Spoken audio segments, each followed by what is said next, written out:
Friends, welcome to my channel super trader Lakshya. तो आज मैंने सोचा छोटा सा वीडियो बनाया जाए क्योंकि फ्राइडे है और अभी 2 दिन बचे हुए हैं, तो अच्छे से वीडियो दोबारा बनाएंगे। मोस्ट प्रॉब्ली आज का यूएस की क्लोजिंग देखने के बाद एक और वीडियो बनाऊंगा वीकेंड में। तो सबसे पहले यहाँ पे बात कर लेते हैं कि आज मार्केट कैसा रहा। तो आज का मार्केट अनएक्सपेक्टेडली अगेन बहुत ऊपर खुला, गैप अप, उसके बाद गैप अप खुला, उसके बाद और ऊपर गया, उसके बाद फिर आपने देखा कि पूरे दिन मार्केट स्लाइड हुआ हाई लेवल से और बैंक निफ्टी ने हाई लेवल से ऑलमोस्ट 1000 पॉइंट का फॉल दिया है। अगर आप कैंडल स्टिक में देखेंगे तो इसने एक बनाया है डोजी, जिसका नाम है ग्रेव स्टोन, मतलब कबर खोद दी है इसने अपनी खुद की।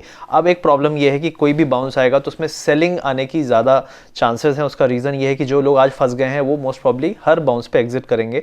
तो आज का प्राइस एक्शन देख के तो लग रहा है डेफिनेटली ये टॉप है, क्योंकि आप देख सकते हैं खुद जाके बैंक निफ्टी में। मैं नहीं बोलूँगा कि टॉप है, आप खुद देखिए, खुद डिसाइड करिए। दूसरी चीज़ है कि निफ्टी में भी सेम एक इनडिसाइसिव कैंडल बना हुआ है रेड कलर का, तो वो भी दिखाता है कि डेफिनेटली वीकनेस है। यहाँ पे काफ़ी बड़ा रेड कैंडल है, तो डेफिनेटली ये टॉप हो सकता है, तो थोड़ा बच के यहाँ पे रहना चाहिए अभी। और उसके अलावा अगर आप स्टॉक की बात करें तो यहाँ पे आप देखेंगे पहला जो स्टॉक मैं लूँगा वो है आपका एक्सिस बैंक। तो एक्सिस बैंक ने हाई लेवल से आज बहुत तगड़ा रिवर्सल दिया है, बहुत बड़ा रिवर्सल दिया है, और उसका जो कैंडल आज बहुत वीक प्राइस एक्शन है, तो डेफिनेटली ये एक आपका सबसे वीक स्टॉक होगा एक्सिस बैंक। दूसरा वीक स्टॉक हो सकता है आईसीआईसीआई बैंक। इन दोनों ने बहुत ज़्यादा वीकनेस दिया। आप देख सकते हैं 720 पे चल रहा है, इसका हाई 760 के आसपास था, और दूसरा आपका आईसीआईसीआई बैंक भी हाई लेवल से 3-4% ऊपर गिर चुका है। तो ये दोनों जो स्टॉक हैं बैंकिंग के वीक स्टॉक होने वाले हैं। अब इसके अलावा अगर आप बोलो कि कौन सा और स्टॉक आपको ठीक ठाक लग रहा है, तो मेरे हिसाब से अभी आईटीसी ठीक है, लेकिन थोड़ी बहुत डिप आएंगे तो आपको घबराना नहीं है। लेकिन 234 चल रहा है, आज इसने 239 का लेवल दिया, कल भी हमने इसी लेवल की बात की थी, वहाँ पे प्रॉफिट बुक करना चाहिए था। देखिए सिंपल सी चीज़ है, अगर आप सिर्फ इन्वेस्टर का माइंडसेट लेके जाएंगे तो आप बहुत दिन तक बैठे रहेंगे। तो थोड़ा सा ट्रेडिंग वाला माइंडसेट भी रखना पड़ेगा कि यार एक स्विंग हाई पे निकल जाओ, फिर थोड़ा डिप आएगा तो फिर एंटर कर लूँगा। तो इस तरीके का स्ट्रक्चर है, क्योंकि मार्केट ऑल टाइम हाई पे है और आपका ये स्टॉक्स जो है बहुत लेट रैली कर रहे हैं, तो ये रैली शायद मार्केट के टर्न के साथ खत्म हो जाए, ये भी एक पॉसिबिलिटी बन सकती है। तो यहाँ पे आपको ध्यान देना है। उसके अलावा अगर बात करें कि कौन से वीक स्टॉक और हैं, तो मेरे हिसाब से बजाज फिनसर्व बहुत कोशिश कर रहा है, लेकिन अभी भी हाई लेवल पे सर्वाइव नहीं कर रहा है। तो एक ये स्टॉक हो सकता है जो आपको वीक दिखे। बजाज फिनसर्व 9722 पे है। आज फिर इसने अटेम्प्ट किया था अपना लेवल, तो दोबारा ये 10,000 के पास गया और उसके बाद इसने अच्छा खासा वहाँ से फिर से सेलिंग देखी। तो ओवरऑल बाउंस पे सेल हो रहा है। अभी इसको आप शॉर्ट मत करो, लेकिन ये फिर से अगर 9550 के नीचे आता है तो डेफिनेटली कंफर्मेशन हो जाएगा। अगर आपको लग रहा है कि ये स्टॉक क्यों भाग रहे हैं, क्योंकि आप देखेंगे मीडिया में इसका टारगेट 15,000, बजाज फाइनेंस का टारगेट 10,000, बातें कोई भी कुछ भी कर देता है। 5300 का लेवल बड़ी मुश्किल से इसने तोड़ा है और अभी भी ये इसमें परेशानी हो रही है, तो मेरे हिसाब से बहुत जल्दी ये नहीं तोड़ पाएगा। अब उसके अलावा अगर आप बात करें कि और कौन सा स्टॉक है जो वीक है, वो है आपका मारुति। तो मारुति 7550 की हमने बात की थी। 7550 के अगर सपोर्ट लेता है, नहीं लिया इसने, आज रिजेक्ट कर दिया है, मेरे हिसाब से मारुति एक वीक स्टॉक है। यहाँ से फिर से 7200 7000 के लेवल तक जाएगा, तो ये एक स्टॉक हो गया। उसके अलावा निफ्टी बैंक निफ्टी की बात कर लेते हैं। तो बैंक निफ्टी आज 35,650 पे क्लोज हुआ है, 300 पॉइंट। मेरे हिसाब से अगर आप इसके हाई से देखेंगे ऑलमोस्ट 1000 पॉइंट का फॉल आया है। अब एक ये पॉसिबिलिटी है कि ये एरिया में टॉप बनेगा, तो 35,200 एक सपोर्ट एरिया है जहां से आपको बाउंस मिल सकता है। लेकिन 35,850 से लेके 950 के आसपास आपको सेलिंग भी। तो ये समझ में आएगा कि इस एरिया में जो आपका बैंक निफ्टी जहां पे क्लोज हुआ है ऑलमोस्ट आप कह सकते हैं 35,650, तो 650 के आसपास आपको मेरे हिसाब से अब सेल द बाउंस होना चाहिए। जो पागलपंती है मोस्ट प्रॉब्ली आज खत्म हो गई है। अगर एक बार और एक दिन और कंफर्मेशन के लिए देखेंगे तो मंडे को हम देख सकते हैं कि फर्स्ट हाफ में अगर कोई हमें बाउंस मिलता है तो 35,850, 950, 36,000 टच करके आता है। मुझे नहीं लगता वहां से क्रॉस होगा। वहां पे आपको एक बढ़िया कॉल सेलिंग की पोजीशन बना सकते हो आप, क्योंकि प्रीमियम्स बहुत हाई हैं। कॉल के प्रीमियम इतने हाई है कि आपको आराम से बहुत अच्छा खासा पैसा मिल जाएगा। तो ये आपकी एक पॉसिबिलिटी है। निफ्टी में 924 पे क्लोज हुआ है। निफ्टी ने आज पूरे दिन वीकनेस ही दिखाई थी, एक टाइम पे रेड में भी था अच्छा खासा। तो मेरे हिसाब से निफ्टी का जो रेजिस्टेंस है 960, 975 तक जाएगा। 15,000 जो है एक साइकोलॉजिकल रेजिस्टेंस है। कोशिश करना था, टच कर दिया इसने। मुझे नहीं लगता अब दोबारा रिटेस्ट करने की कोशिश करेगा। अगर ग्लोबल मार्केट में रैली बनी रहती है तब एक रीजन है कि हमारे मार्केट दोबारा से अपने आज के हाई को टेस्ट करने जाएंगे। अदरवाइज निफ्टी यहां से ज्यादा वीक होने वाला है। बैंक निफ्टी भी वीक हो सकता है, लेकिन बैंक निफ्टी के लिए थोड़ी आपको वेट करना चाहिए, क्योंकि बहुत स्ट्रॉन्ग बाय द डिप है बैंक निफ्टी में। और हो सकता है जो कल का बाउंस आया था वो आरबीआई पॉलिसी को लेकर आया था। आरबीआई पॉलिसी में ऐसा कुछ निकल कर आया नहीं है। सरकार ने पता नहीं क्या क्या रेंज दी है जीडीपी की, आप भी देखेंगे तो आपको भी हंसी आएगी। मतलब 6 to 26, मतलब लग रहा है जैसे हम पासिंग मार्क्स लोगों की डिसाइड कर रहे हैं कि भाई इतने में आ गए तो तुम ठीक हो, तो उस टाइप से है। तो डेफिनेटली आपको लगेगा कि आरबीआई भी बिना तैयारी के आ रही है। अब हम बात कर लेते हैं यहाँ पे, ठीक है मजाक था, बुरा मत मान जाना कोई भी यार, ऑफेंडेड, बहुत लोग बुरा मान जाते हैं, अरे तुम्हें क्या पता, अरे ठीक है भाई मजाक कर रहा था, सब आता है उनको। अब हम बात कर लेते हैं यहाँ पे एशियन पेंट्स। तो एशियन पेंट्स में 2800 पे बहुत सारे लोग बोल रहे थे, 4000 की बातें करते थे, मैंने वहाँ पे क्लियर बोला था, थोड़ा 100-150 पॉइंट से मैं थोड़ा पहले बोल दिया था, लेकिन अभी आप देख सकते हो 2376 है। ऑयल प्राइसेस ऊपर जाते रहेंगे, ये नीचे गिरता रहेगा। 23,000 के आसपास मेरे हिसाब से एक अच्छा इसका एरिया है जहाँ पे आप लॉन्ग टर्म के लिए बाइंग स्टार्ट कर सकते हो, क्योंकि हाई से आप देखोगे तो 2800 से 2300 500 पॉइंट का फॉल आ चुका है, 18-19% फॉल हो चुका है। एक अच्छा तरीका होता है जब भी आप बाय करना चाहो किसी स्टॉक को हाई से 20% गिरने पे, तब वहां से एक पहली रैली स्टार्ट हो सकती है 5-7% की। तो 2376 चल रहा है, 2350 के आसपास सपोर्ट मिलता है, तो यहां से बाउंस हो सकता है। तो अगले हफ्ते मुझे लगता है एशियन पेंट्स थोड़ा बहुत रिलीफ देना चाहिए, एक बार 2450-2500 तक एक बार जाना चाहिए, बट 2330 से लेकर 2350 के एरिया में आप देखिए सपोर्ट किस तरीके से लेता है। अब उसके अलावा टाटा मोटर्स के बारे में मैंने अलग से वीडियो बना दिया था कि भाई यहां नहीं लेना है।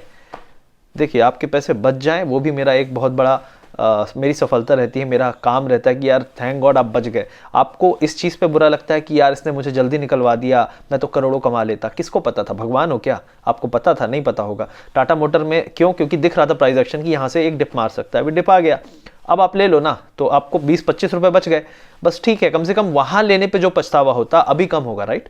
तो आप डेस्परेट मत रहो, मार्केट में कोई टॉप बॉटम नहीं पकड़ सकता, सिर्फ एक ही चीज के साथ आपको जीना है, वो है रिग्रेट। पछताओगे, यार थोड़ा जल्दी निकल गया, यार थोड़ा पहले घुस गया, यार ये है वो। हर चीज में ऐसा कोई दिन नहीं है, कोई भी पैसा बना के भी रिग्रेट करता है, पैसा गवा के भी रिग्रेट करता है, तो रिग्रेट होगा, लेकिन उसका दोष अपने ऊपर डालो। शीशे के सामने खड़े होकर आपको पता चल जाएगा किसके ऊपर दोष डालना है। तो मेरे हिसाब से अभी टाटा मोटर्स यहाँ पे आने वाला है, बिल्कुल 307, 308 अगले हफ्ते मोस्ट प्रॉब्ली टाटा मोटर्स का बाउंस स्टार्ट होना चाहिए, अगर मार्केट में बहुत बड़ा फॉल स्टार्ट नहीं हुआ, क्योंकि बैंक निफ्टी का जो आज कैंडल बना है वो थोड़ा सा खतरनाक है।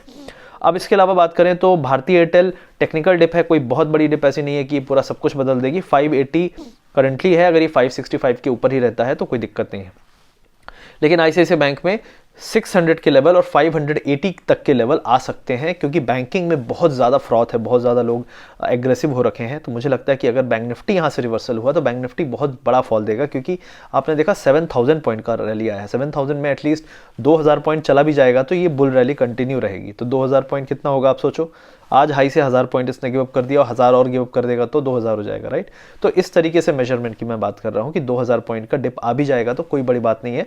उसमें आपको आईसीआईसीआई बैंक 580, 585 पहुंच जाएगा, आपका एक्सिस बैंक ऑलरेडी 719 है, ये 690 के आसपास पहुंच जाएगा, तो वहां से फिर एक बाउंस आने के चांसेस अच्छे रहेंगे और वहां पे आप बाय करो, कोई दिक्कत नहीं, वहां बाय करो स्टॉप लॉस लगा के, क्योंकि तब आप टेक्निकली एक सही जगह पे ले रहे हो।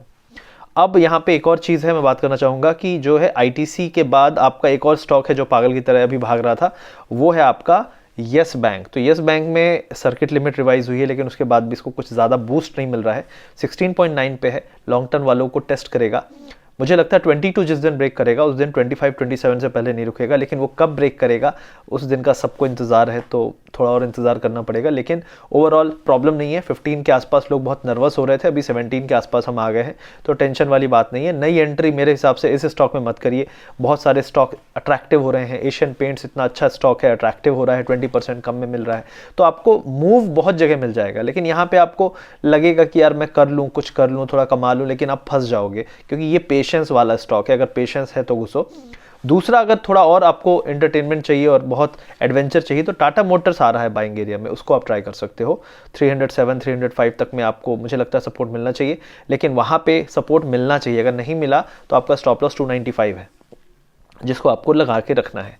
इंडिया बुल्स हाउसिंग फाइनेंस, मैंने पहले भी कहा था कि जिस तरह की रैली आ रही थी उसमें इसको 250 पार कर जाना चाहिए था, लेकिन ये ज़्यादा स्ट्रॉन्ग रैली नहीं थी, आज आप देख सकते हो फिर से वीक है। तो ये इंडिया बुल्स हाउसिंग फाइनेंस अगर कोई लॉन्ग टर्म का सोच के बैठा है तो प्लीज़ गलत, ऐसा स्टॉक लॉन्ग टर्म के लिए कौन लेता है? मतलब इसमें इतने सारे क्वेश्चन है ना कि उसी का सोल्यूशन निकलते निकलते ये कंपनी खत्म हो जाएगी।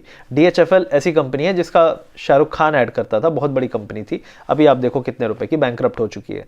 तो जब एक क्वेश्चन रेज हो जाए किसी कंपनी में तो उसमें लॉन्ग टर्म का मत सोचो, वो कंपनी खुद अपने लॉन्ग टर्म के बारे में सोच रही है, तो जब चीजें क्लियर हो जाएं तब आप उसमें पैसे लगाओ, मेरा ये सिंपल हिसाब है। यस बैंक में चीजें क्लियर हैं तो आप लगा सकते हो, तो इंडिया बुल्स हाउसिंग फाइनेंस से बेटर डील तो यस बैंक है अगर आपको लगाना है तो। लेकिन मैं यस बैंक भी नहीं बोलूंगा, मैं बोलूंगा उससे बेटर आपको लगाना है टाटा मोटर्स, अच्छा है, आईटीसी ठीक है, तो इस तरीके से आपको इन्वेस्ट करना है। तो ओवरऑल ये मेरा व्यू था। डॉलर अभी भी स्ट्रांग है और ओवरऑल आज वॉलेटिलिटी भी स्ट्रांग थी। 1800 के आसपास गोल्ड पहुंच चुका है, सपोर्ट लेने की कोशिश कर रहा है, लेकिन गोल्ड के वीक होने का सबसे बड़ा रीज़न था डॉलर।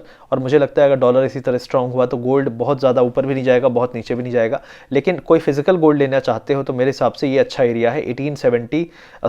1780, 1800, 1760 ये रेंज इसकी रहेगी। लास्ट टाइम भी हमने $1760 पे सपोर्ट लिया था गोल्ड का, तो मोस्ट प्रॉब्ली वहाँ तक जाएगा तो एक अच्छा बाइंग मिलना चाहिए। तो ये ओवरऑल व्यू था, ये ओवरऑल मार्केट का अपडेट था आज के लिए। अब कोशिश करूंगा कि कल या परसों एक और वीडियो लेकर आऊँ थोड़ा डिटेल में, और फिर उसमें मैं आपको बताऊंगा एग्जैक्टली चार्ट्स वार्ट्स भी दिखा के, अगर टाइम मिला तो मैं बना दूंगा एग्जैक्टली किस तरीके से आपको थोड़ा समझना है। प्राइस एक्शन भी बात करेंगे डिटेल में, और आज का यूएस का क्लोज भी हो जाएगा तो थोड़ी क्लैरिटी मिलेगी। तो आई होप ये वीडियो आपको अच्छा लगा तो शेयर, सब्सक्राइब, लाइक ज़रूर करिएगा, और हमारे दोनों चैनल फिन शॉर्ट्स और इसको सब्सक्राइब करिए और देखते रहिए चैनल को। Thank you very much.